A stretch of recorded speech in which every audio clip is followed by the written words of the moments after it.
ado, I'll hand you over to Olivia Mastry, who belongs to the ACT on Alzheimer's group in Minnesota. Thank you. Oh, you did get the lights. Thank you. Thank you for having me. I wanted to just lay a little bit of context before I dive in. So recognizing that not all of you are operating in the U.S., so I wanted to give you a sense of what's happening in the country generally around dementia before zooming in on what we're doing with dementia-friendly communities. But in the U.S. right now, we do have a national dementia plan.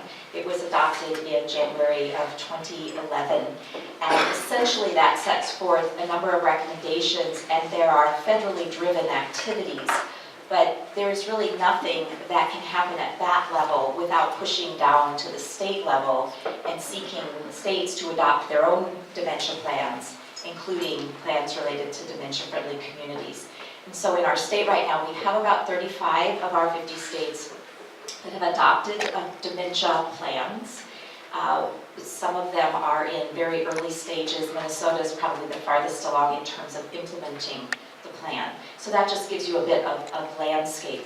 The other thing I'll talk about for a moment is the term Alzheimer's. When we use that term, we really are relating to Alzheimer's and other dementias. We intentionally chose that term because what we were finding in focus groups is that people lessened the impact and importance when they heard the word dementia or memory loss. But when they heard the word Alzheimer's, they sat up, they knew that that meant something that required action, something that required support, something one should be thinking about. And so we work with the word Alzheimer's because we know it brings the radar up for people, whether they're experiencing the disease personally, they're touching the disease professionally, but we always say it's Alzheimer's and other dementias. So I just wanted to clarify that for you because we know globally the term dementia is more broadly used, but we have some intention around why we're using that word, at least for now. So here we go. ACT on Alzheimer's it is focused right now in Minnesota, although we are working with our federal body, the National Alzheimer's Project Act Advisory Council, to begin to identify how we can replicate this throughout the country. Because as I said, we've moved farther along in implementation and done a lot of work that doesn't need to be reproduced by other states if they can borrow from us and then make it their own. It is a statewide collaboration. Originally, this was a legislatively mandated body that needed to produce recommendations for Alzheimer's and related dementias to help our state prepare. And that work was done by January of 2011, and a formal report was filed. But everyone who worked on the report looked at each other and realized no one's life was different as a result of the recommendations, and what could we do to ensure that the recommendations were implemented, because so often that's where the mandate stops, when in fact that's really where it needs to start. So we created this statewide voluntary collaboration called ACT on Alzheimer's. Its focus is to respond to the impacts of Alzheimer's disease and related dementias, whether they're budgetary, they're social, or they're personal. It involves 60 public and private organizations, including governmental organizations. And right now it's touching, it says over 300, but once we talk about the action communities, which I'll describe in a moment, we're really above 300, we're more like 500 at this point, who are touching this work and contributing to it. Given the fact that we're a statewide collaboration, we touch a lot of people and we don't really have centralized activities, we had to be very disciplined about the approach we took to collaborate to make sure that we reached our intended results. So we took the 30 recommendations that were submitted to our state legislature and we moved them into 5 more concise goal areas, and we invited people to come in and contribute in one or more of those goal areas so that they could add value to the work we were doing.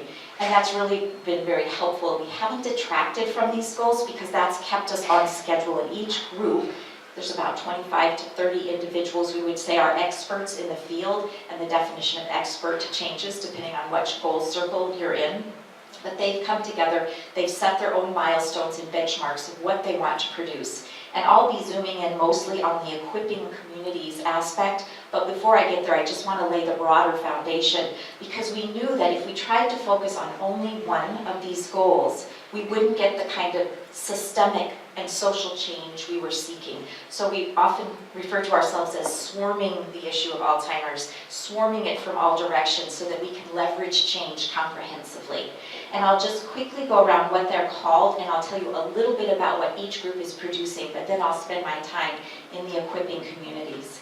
The Identify and Invest in Promising Approaches group is a group that wanted to look at the economics of this disease, recognizing that for the US, it's the most expensive disease that we treat in our country. Yet if you ask anyone what makes sense to invest in terms of care approaches, they can't answer that question.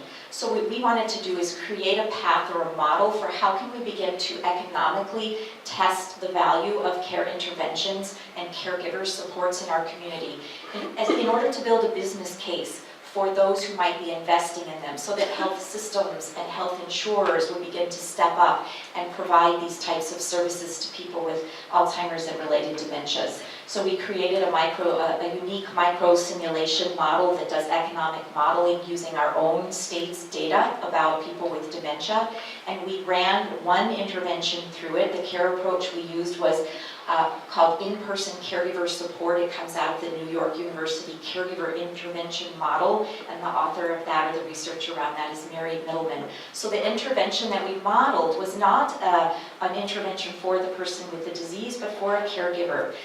We chose that because it had the best basis in evidence. We wanted to make sure we only tested research that had been tested in a randomized controlled trial on individuals who lived with dementia or were their caregivers, so that we could begin to build some initial credibility in the health and business community to step up and take this on. We learned in that modeling process that just that intervention alone, if offered to all Minnesotans who are eligible for it, would save just under $1 billion over 15 years. One care intervention for the caregiver. So you can see that that begins to build a business case. And if you go on our website, you can actually click on that study. It was published in the Health Affairs Journal in an Alzheimer's issue that they produced this April. The work there will continue in that as there is other interest to test similar or different interventions in the dementia setting. We now have a modeling mechanism to begin that business case. Our second goal group is the increasing detection and improving care. And I'll go through their benchmarks in just a minute, but I wanted to just let you know that in the US we don't have a national or state issue set of guidelines for best practice care in the Alzheimer's and dementia field. We have pieces of the Alzheimer's care roadmap, as we would say, that's evidence-based, but unlike, for example, the NICE guidelines, we don't have a set of guidelines that have produced a complete roadmap for optimal Alzheimer's care. So this group is focused on creating that roadmap for our community. We have the Sustaining Caregivers group, recognizing that we want to support those individuals who are so critical to the disease journey, because without them, we knew our already fragile system would implode and couldn't support itself. And then our last two goals actually morphed together. Originally, they were separate sets of recommendations, but we recognized that the best way to raise awareness and reduce stigma around this disease is to bring it to the daily life level of all those living in community. And if we can equip communities to do this work, we'll concurrently be addressing the stigma and awareness issue. So I just mentioned on the economic modeling that we have in place this economic microsimulation process, the results of which are published in the Health Affairs article.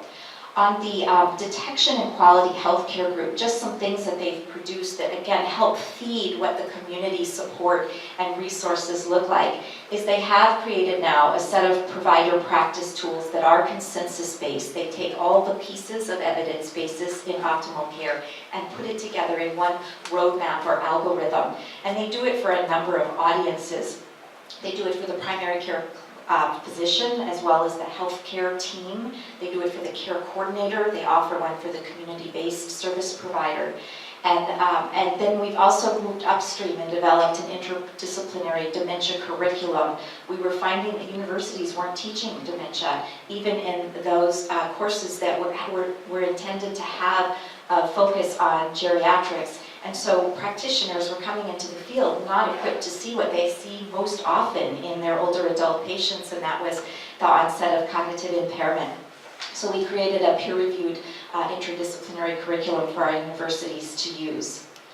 This is just an example of the provider practice tools. You can see that they're audience specific, and you're not supposed to be able to read this. I just want to show you that you get a feel for how we're trying to equip the clinical community to address this disease through a diagram roadmap process. So if you go on our website and download these, and they're free, and you can download them, you can reproduce them, you can use them. But if you're on the website, each of these have little hot buttons, or easy buttons as we call them. So when there's a step that you need to do something, if you click on it, you'll get back to resources that support why you want to do that and how you might want to do that. So you'll see there's a provider practice tool for the clinician, for the care coordinator, and we developed a special tool because our clinician tool focuses, is this making crazy noises? Okay. Our clinician tool focuses largely on detecting and diagnosing and then initial treatment of the disease. Still a huge learning in our community. Less than 50% of people with dementia ever receive a formal diagnosis in our country, and that's likely in other places, and even fewer get that recorded in a medical record. So that focused on that, but we also knew that there were providers, especially serving people living in long-term care or older adult residential settings, that were seeing this disease all the way through the disease journey. And most clinical support isn't offered in that part of the disease. So we created what we call a mid to late stage disease tool as well. Even more? Okay. Okay, is this any better? All right, sound like I was gargling on the side or something. And so then I mentioned the curriculum. We also created a synthesis for direct care staff working with people who had dementia to know what's available to train them and what audience is it for, what format is it in, how much does it cost. So there was an easy way for care facilities to train their hands-on direct care staff.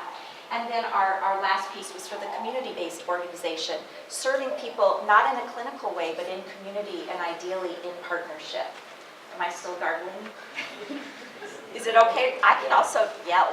Is this better? Is this better, or you want me to use this? I'm going to turn it on. Okay. I'm an introvert, but I can be loud in this setting. Okay. And then our caregiver group took it to the next level. Oh, it's only getting worse.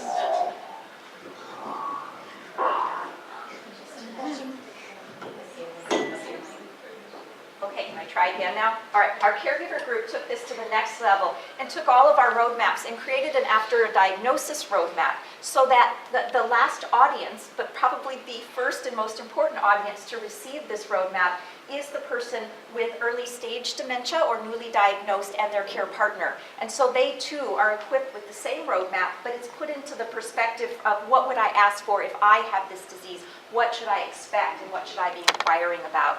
And so that's been a really critical tool to equip those who are working through the disease process with clinical providers to know what to do and what to expect.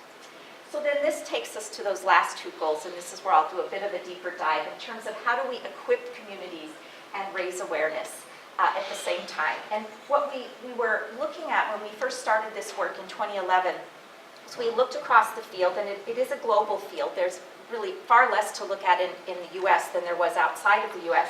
And we saw these rich, organic, I believe was the word used earlier today, examples of what dementia looked like, dementia-friendly looked like. And we asked ourselves, how could we do something like that, but recognizing the wild diversity that we experience across the US of what community is, how it's defined, and what it might mean. How can we give a skeletal structure, again, a pathway to do this work without imposing on communities what the solutions are that they'll reach or how they might come together around this disease?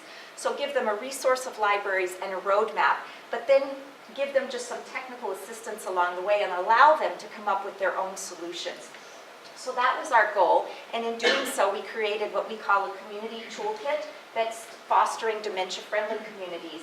And our goal is really to see the implementation of that unfold throughout our state first, and then outside of our state, to see what can we learn from it. And it's very much an iterative process. Every time we hear back from a community about what is working and what isn't, the toolkit changes. So what you see on the website this week might look different next week.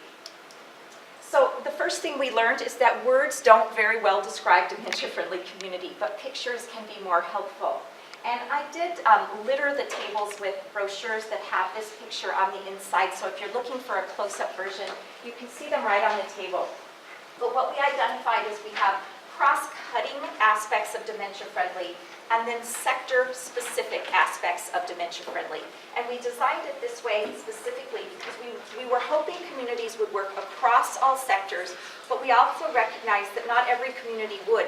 And so how nice would it be to allow every sector within a community to see a little how-to checklist of what can I do, regardless of what my broader community is doing to be dementia-friendly. So we define, it's interesting, we started our day with what are 3 words that you would use, and we defined it as informed, safe, and respectful. That's the dementia-friendly community that fosters quality of life. And aspects of that you'd be working on across sectors is to raise awareness and transform attitudes about this disease and how one interacts in relationship to this disease. Supporting care partners and families. Being inclusive of all, and by that we meant inclusive of those with dementia, but we also meant inclusive of all the cultures and faiths and interest groups that might come around this disease and recognize they're going to approach their solutions differently. And then promoting meaningful participation in community life. So if you were on our website, you would get to this picture, and if you clicked on any one of these, they would be hot links, and they would take you to a series of resources and programs we've been trying to grab from all over the world that seem to be good examples or good programmatic approaches that one could adopt in community if you were working on any one of those 4. And then each of these clouds is designed to represent one of the sectors of community. And this is where we were really informed a great deal by the World Health Organization, age-friendly community factors. But you'll see, for example, on diagnosis and quality care and support, you would want to see that in a community. And again, if you clicked on the cloud on the website, it would bring up a 2-page sheet. And we also knew a community can't handle too much complexity, and this is already a lot. So nothing can be more than 2 pages, but it needs to link people to more if they want it. So in that sector-specific area, they would pull up a 2-page sheet that talks about why is it important to be dementia-friendly in that particular sector, and what's the checklist, what's the how-to, do you get there, and then if you want actual examples or resources, there are resources you can click on to get there. So this one, for example, is for faith communities and how they can be dementia-friendly and why it can be so critical to be a dementia-friendly faith community. We offer them to businesses. We have some special tools for businesses that take that even deeper because we try to help businesses see what we call the 3-sided relevance of dementia.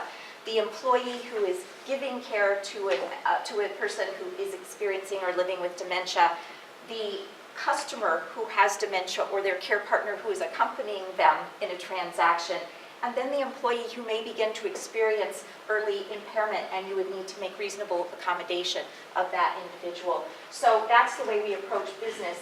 We offer it to the healthcare community. They have a how-to. Legal and financial services play a tremendous role in identifying and then supporting people with dementia. So they have a unique checklist that has legal and financial planning resources. Local government planning, and they have a checklist. They have a 2-sided checklist, the planning of public spaces and outdoor environments and public services. They also have a disaster planning and emergency response path to go down. And they're quite different, so we give them 2 sets of checklists around that, and you can see the examples in that area. And then residential settings, or those services that say we're about supporting memory loss. And so many are saying that right now that we want to make sure they have a checklist to make sure they're meeting some basic criteria. So going back, you'll see that whatever sector you're from, you can click on and get a very quick, why does it matter, how do I do it, and send me to some more resources if I want to take that on. While we're doing this work, we're also looking for role models in each of those sectors to be an example. So for example, in our work, Blue Cross Blue Shield of Minnesota, it's a very large health plan, health insurer, and they've stepped up to be the first dementia-friendly workplace in Minnesota. So trying to role model how a large employer may address that 3-sided relevance of dementia for the workplace.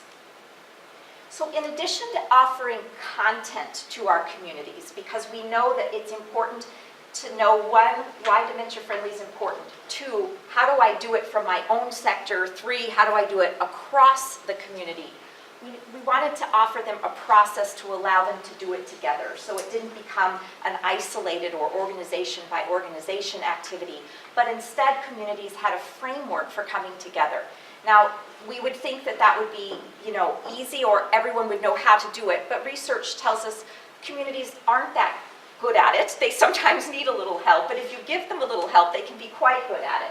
And so what we looked at a body of research that looked just at what is community readiness for change, and then how do you support communities in making long-lasting, meaningful change, so they don't get started and either jump to solution, or get started and don't ask enough people into the conversation, or get started and forget to talk to everyone else in the community. And those are really the main barriers that this research says you need to overcome. So the first is make sure you have leadership at the table that mirrors the community. The second is give them just a very basic structure in which to come together and think together and work together. And the third is give them that content set of resources, like I just showed you, so that when they're ready to take action, they have at their fingertips the how-to or the checklist. And that brings you then to outcomes that last in community and truly make change, whether it's systemic, social, or both.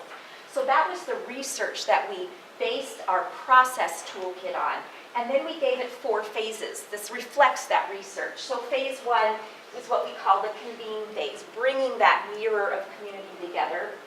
Then putting in their hands a set of questions and survey information that they could go out to the broader community and find out where do we have strengths that we can build on and where are there gaps we need to fill, and helping them bring that information back together to analyze what are our highest priorities as a community, because it's inevitable. Every community will make a list longer than they can achieve. So how do you make that bite-sized so they can in fact achieve some change? And lastly, to provide some supports around acting together. So let me just tell you a little bit more about each of these phases. The first is that we ask communities in convene to try to build an action team that mirrors the community they're trying to serve. So at the center, people with dementia and their family care partners and caregivers are there as the core center of the action team, guiding that process, again, in whatever way community decides it should work or that community works best. And now let me just stop for a minute. The word community, which I've probably used 100 times already, is not a word that we define. Every community defines for itself what that means. Some communities are geographic, and geographic might be a block of a neighborhood, it might be a whole neighborhood, it might be a grouping, a neighborhood, a city, or a county. And in some ways, it's our state. So it can be defined geographically. It can also be defined in terms of community of interest. So we have faith communities working together. We have cultural communities working together, linguistic communities working together. So really it's up to a community to define what is it we're trying to bring together, and based on that, then how do we organize to do it. So just assuming you're a geographic community, these are the types of representatives you want at the table. And I'll tell you, in the work we've done so far, it's easy, it's natural to get 4 of them every time. You can usually get healthcare and long-term care and some community residents and sometimes government. And then it begins to get more challenging because you have to build a case and explain why does this matter. So that takes us back to that set of resources to say, why does it matter for your sector to be at the table? And now that you know that, will you come and join us? So that's the convene phase. Then when we move to the assess phase of our process, we really are looking, let me just give you the questionnaire, we're really trying to find out, beyond this action team, this core group that wants to work, what do people know about, think about, and understand about dementia in the broader community? So you take that action team and you arm them with questionnaires, and they each go out to their own sector that they're representing, and they start talking to people. And bottom line, what we're asking them to find out is, first of all, do people recognize the impact, the nature, and the signs of dementia? Do they have a basic understanding of this as a disease? Do they know how to effectively interact with and serve people with dementia? And lastly, what resources are available as far as they know, and what do they think is needed? And that question set has been built on another body of research, working closely with people with dementia and their care partners to identify what's really needed to be a supportive, dementia-friendly community. And these questions are set up to find that out. And the reason there's a different questionnaire for each sector of community is knowing how to effectively interact with someone with dementia is a bit different if you're a clinician. There's a whole set of things you want to know how to do that would constitute effective interaction than if you're the clergy of a local parish. And so we wanted to reflect there are different question sets, and you just make sure that whoever you're going to talk to, you grab that question set. And again, the questions are online on our website, and you can look at them. But what we've learned from communities as well, at first they say, really? You want us to go out and talk to all these different people using different questions? Really? And so they do it, and then they come back and they say, if we did nothing else, we have accomplished something, because we just raised the antenna and the awareness. We had a conversation. They asked questions. We left information with them, and then as we were leaving, they often said, come back and tell us what's going on, or could I help? And so just asking the broader community begins to start a conversation. And we do tell community members, it's a conversation. It's not a study. So just gather what you can from where you can, and then bring it back. And that then moves us on to the analyze. I'll just give you a little bit, because Richard asked me, be tactical, be practical, a little bit of the how-to. We really do remind people this is an informal method of gauging broader community awareness as well as raising awareness. And you can do it in person, that's ideal, one-on-one. Some people go in pairs. Some communities have focus groups and they bring people together and they go off into sectors and they answer the questions and they bring back the information. Telephone, we have survey monkeys that have set this up. But again, communities need to do what works. And in one community, something is really effective. In another, they have to do something else. So then when they get all of that information together, the next thing that they often want to do is forget everything they just asked, or don't look at the information they just got and say, now let's do what we thought we should do in the first place. And we say, stop, come back. Use that data to really inform what's going on across the whole community. And so we just have this, it's sort of, it looks complicated, but it's just a plotting method of taking the answers by each sector and plotting them on a matrix. And what you're really aiming for is when they answered the questions, how many sectors did you see come up with the same thing that they said was high priority in the community and nothing was happening or very low activity? And after you do enough of these surveys, and for some communities that's 20, in others it's 200, it depends on the size of the community and the level of engagement, but you start to see themes and you start to see groupings in that upper right-hand quadrant, and that's where we ask that community action team to try to focus their efforts. We call it the sweet spot, or the low-hanging fruit for action. You can have a big impact, and everybody thinks it's important, so go after that. And so they create a list of what shows up there, and then we work through them in terms of, you can't do 8 things, so if you could only do 2 of those things, which 2 would you choose? So they prioritize, and then once they've prioritized, we just work with them to build an implementation plan. Most of this work is done with in-kind support from community members, and while this sounds big, no community member really has to put in a lot of time. It's stepping up for, I'll do 3 hours of the surveying, and then I'll just bring my information in and someone else will take it and plot it. We've used high school and college students to do some of the plotting and the analysis, so it's bringing youth into the equation and they're talking about it and they're bringing it back to the teens. But eventually it all sits in an implementation plan that we're going to do this, and here's who's going to help us, and here's when we think it will happen.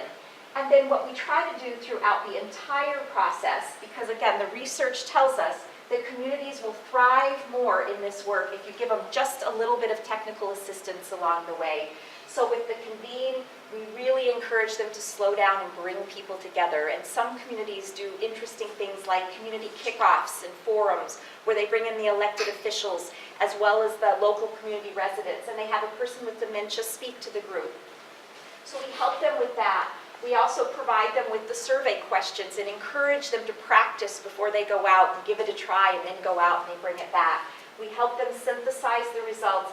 And then we're in a position for the next year or so to provide some seed funding to help someone pay for the coordination of this work. That's really the community cost, is the cost of a person about 20 to 25% of their time to coordinate their own local effort. But beyond that, everyone else steps up and just does their little piece. And then once they get 1 or 2 change goals for their community, we provide some seed funding to implement that. The total funding to any one community is about $18,000. And so it's not huge dollars, and we're seeing quite a bit of momentum and shift and leverage of change as a result of this. So right now we have 19 communities doing this work, and we'll have 30 by the end of this month. The applications for the last 10 are due tomorrow. You'll see that we're as far north as International Falls, Minnesota, this little tippy line up here, and we're as far south as Harmony, Minnesota. We have metropolitan, we have rural. Our experience has been that this tool is working in both rural and urban settings. It plays out differently, but again, we tried to structure it so it could play out differently. We are using this in faith communities. We have cultural communities. Our cultural communities have been focused in the African American community, the Latino, Hispanic community. Those are the 2 communities most impacted by this disease in terms of prevalence and incidence. But we also have communities that are engaging Hmong, as well as American Indian, and we have an Amish community in southern Minnesota, so we're seeing it play out from both a religious and cultural community there as well. The Jewish community is taking it on in the metropolitan area. So you can just see it's a real mix of communities of interest as well as geography. Let me just give you a couple examples. While all of the communities are taking on their own some of the sector-specific work, some of the cross-community work that they've chosen, I'll just give you some examples of. And if you see some things that look familiar, it's because we've borrowed them. I was recently at a conference in Canada in April where the term was used at the beginning. They said, please feel free to do a lot of R&D during our conference. And R&D did not mean research and development. It meant rip off and duplicate. And so I loved that because there is a lot of that ideally can happen. So we've done it usually in conversation with those who have developed it, but we have a dementia-friendly designation that some communities are using. So in the northern central part of our state, Walker, Minnesota, is training local businesses so that the staff is comfortable recognizing signs of impairment, understanding how to prompt and support transactions and people when they might be struggling, and then also provide additional information on resources should it be needed. We've worked with the UK quite a bit on the Dementia Friends in terms of, they gave us the skeleton of that, and then we took it and what I'd call Minnesota-ized it so that it spoke to our audience, but the same idea of a very on-the-ground, helping the everyday person know how to step up and be that universal champion or neighbor or compassionate friend to someone who might need help. And so they've created and are disseminating their own Dementia Friends program. In Cambridge, Minnesota, so it's sort of in between deep rural and metro, they recognized that their clinicians were not prepared to detect and treat this disease. So they're doing a lot of clinician training as well as for the local government in terms of what are the clinical aspects and what does local government need to do. But they're using the provider tools we've made available. And then we have a couple of metropolitan communities. St. Louis Park is geographic. This was an interesting one where all of the little neighborhood book clubs in that community are all reading the same book about Alzheimer's, so still Alice. They're not talking in person together, but they're creating this buzz about the disease on a community-wide basis. Very simple, but very powerful if you're working in a community that needs to raise its awareness about the disease. The Twin Cities Jewish community has developed rabbinical training that they're offering to every rabbi in the Twin Cities, and they're all taking them up on it. They're also training teens in the area within the Jewish community to better understand the disease and how to interact with and support their elders.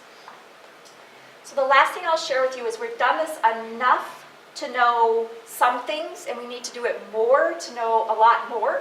But here's what we've learned so far. In terms of setting up these action teams, it's been important in every community to have a strong leader. And leadership shows up in 2 ways. We usually look for one organization who will say, we'll be the convener. We won't own it, we won't control it, but we'll be the convener. And then we look for one person, it's often an employee of that organization, who will be a part-time coordinator at the local level. this has to be coordinated by one of your own, or it won't stick. So it's sort of somebody who can bring people together. That's been very important. Having that resident engagement in the voice of people with the lived experience of dementia is critical. Most of the people who are drawn to this are drawn either professionally or because they have cared for someone. They constantly need that leadership voice from the person with the disease. It's not easy because this is a process that can be tiring at times, but they are all finding unique ways to incorporate that voice and identify what role will be best. Then the fact that the community work is built in the construct of a broader state initiative seems to feed momentum for communities. They feel like they're part of a bigger whole, and that's important. Being visible and systematic in how the community works, so people get credibility and comfort that this is well organized. If I put my time and effort into this, it will actually result in meaningful change for our community. It's very important, as well as constant communication. We help each community figure out what's the best way to keep in touch with all of the people helping on this effort. What we're finding is most communities need some aspect of just starting with education about dementia, building awareness and understanding. Those who are farther along then get more sophisticated about what other resources they use and embed. That's actually good because it's giving us time to keep looking across the world and learning from groups like this to see what are the newest resources. Public spaces and outdoor spaces was an area we felt was a void or a gap, and so we keep trying to get more and more to help learn what can we offer when the time comes, what resources can we provide. And doing this work collectively as a voluntary effort where no one owns or controls it is empowering. As long as it's well organized, it's empowering. If it's not well organized, I think it would be frustrating, but people are finding this is enough structure to be empowering without so much structure that it's mandating any kind of particular response. So that's been our experience so far. There's where you can learn more about us, and I'd be happy to take questions.